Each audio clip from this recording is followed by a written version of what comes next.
ಕಾಶ್ಮೀರದ ಶ್ರೀನಗರ ಪಹಲ್ಗಾಮ್ನಲ್ಲಿ ನಡೆದ ಭಯೋತ್ಪಾದಕರ ದಾಳಿಯನ್ನು ಖಂಡಿಸಿ ಮೌನ ಪ್ರತಿಭಟನೆ ನಡೆಸಿದ ಬಿಜೆಪಿ ಮುಖಂಡರು. ಕಾಶ್ಮೀರದ ಪಹಲ್ಗಾಮ್ನಲ್ಲಿ ಭಯೋತ್ಪಾದಕರ ದಾಳಿಯಿಂದ ಸಹೋದರರು ಮೃತಪಟ್ಟಿದ್ದು ನನಗೆ ತೀವ್ರ ದುಃಖವಾಗಿದೆ. ಅನೀಸ್ ತಹಸೀಲ್ದಾರ್. ಚಿತ್ತಾಕುಲ ಠಾಣಾ ವ್ಯಾಪ್ತಿಯ ಗೋಸಾವಿವಾಡದಲ್ಲಿ ನಡೆದ ಮನೆಗಳ್ಳತನ, 3 ಅಂತಾರಾಜ್ಯ ಕಳ್ಳರನ್ನು ಬಂಧಿಸುವಲ್ಲಿ ಪೊಲೀಸರು ಯಶಸ್ವಿ.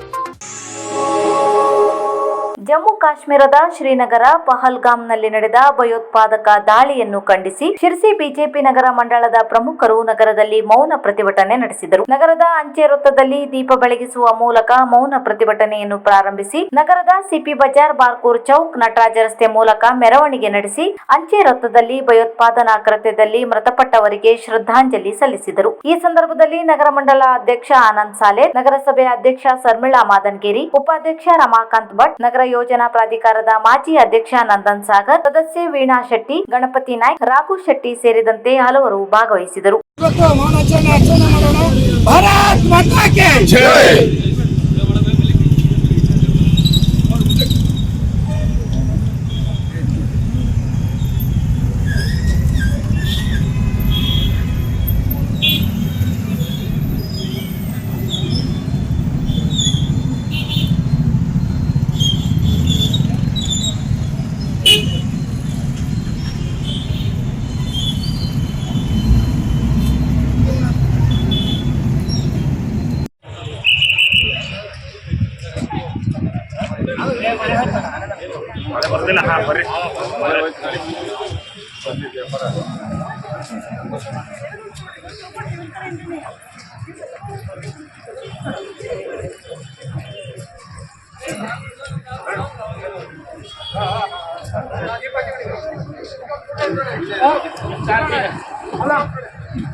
ಚಿತ್ತಾಕುಲ ಠಾಣಾ ವ್ಯಾಪ್ತಿಯ ಗೋಸಾವಿವಾಡದಲ್ಲಿ ನಡೆದ ಮನೆಗಳ್ಳತನದ 3 ಅಂತಾರಾಜ್ಯ ಕಳ್ಳರನ್ನು ಕದ್ದ ಸುಮಾರು 3 ಲಕ್ಷ ರೂಪಾಯಿ ಬೆಲೆಯ ಚಿನ್ನಾಭರಣ ಸಹಿತವಾಗಿ ಬಂಧಿಸುವಲ್ಲಿ ಪೊಲೀಸರು ಯಶಸ್ವಿಯಾಗಿದ್ದು ಓರ್ವನ ಪತ್ತೆಗಾಗಿ ಬಲೆ ಬೀಸಿದ್ದಾರೆ. ಗೋವಾ ರಾಜ್ಯದ ವಸೀಂ ಹುಸೇನ್ ಸಾಬ್, ತಾಜ್ ಅಹಮದ್, ಮಹಾರಾಷ್ಟ್ರದ ಅಜಯ್ ಸುನಿಲ್ ಬೋಸಾಲೆ ಹಾಗೂ ಇದೇ ರಾಜ್ಯದ ಪದ್ಮಿನಿ ಯುನೇಸ್ ಕಾಳ್ ಬಂಧಿತ ಆರೋಪಿಗಳಾಗಿದ್ದಾರೆ. ಮಹಾರಾಷ್ಟ್ರದ ಅಡ್ಡೆ ಯಾನೆ, ಶಂಕರ್ ಯಾನೆ, ರವಿ ಮಧುಕರ್ ಪವಾರ್ ತಲೆಮರೆಸಿಕೊಂಡ ಆರೋಪಿಗಳಾಗಿದ್ದಾರೆ. ಡೈನಾಮಿಕ್ ಎಸ್ಪಿ ನಾರಾಯಣ ಎಂ ಹಾಗೂ ಡಿವೈಎಸ್ಪಿ ವಿ ಗಿರೀಶ್ ಮಾರ್ಗದರ್ಶನ, ಸಿಪಿಐ ಪ್ರಕಾಶ್ ದೇವಾಡಿಗ, ಸಿಪಿಐಗಳಾದ ಮಹಾಂತೇಶ್ ವಾಲ್ಮೀಕಿ, ಲಲಿತಾ ರಜಪೂತ್, ಸಿಬ್ಬಂದಿಗಳಾದ ಜೈವಂತ್ ತಾಮ್ಸೆ, ಶೀತಲ್ ಗುರುವ, Gururaj, EP Mukund Naik, Devaraj P, Sachin Kandra, Jagadish RK ಮುಂತಾದವರು ಪಾಲ್ಗೊಂಡಿದ್ದರು.